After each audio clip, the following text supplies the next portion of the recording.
past 3 years, I've gotten heavily involved with video work for musicians, nonprofit, community events, local independent publishers like the Med City Beat, and like short films. And yeah, that's my passion, and I try to find an excuse to do it whenever I can. I met Tyler through my band. I'm a musician in town.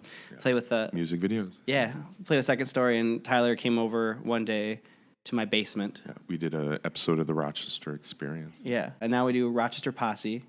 Yep.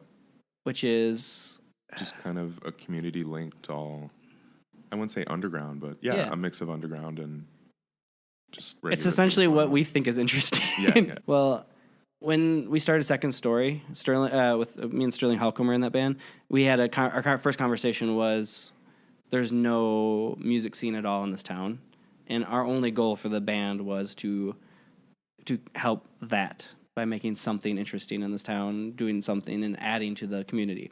Because instead of complaining about it, let's add to it. Yep. So we started off by doing that, and I mean that was a couple of years ago. But in the last 6 months, really the last 6 weeks, this town seems like it's really paying attention for the first time. Yeah, Friday, Loudmouth Brass, John Sievers got a new band together, great musicians. They had a phenomenal show at Fox and Fern Floral in the Cook Park District.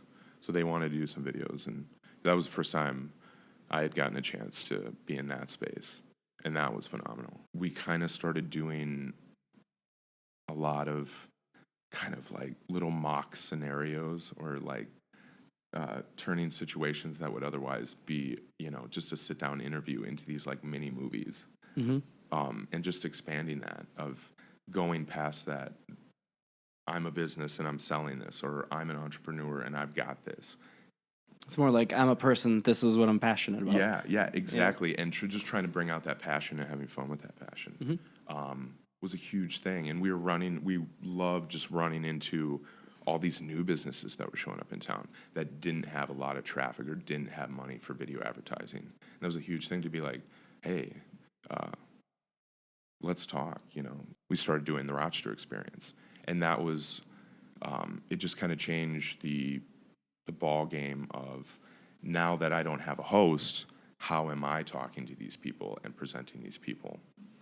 And yeah, that's where I ended up running into Mike, is like, you have all these bands in town and there's no videos of them and music videos and just anything. Rochester Posse essentially wasn't anything at first. It was just essentially somewhere to put what we were doing. It was never a conversation. Yeah.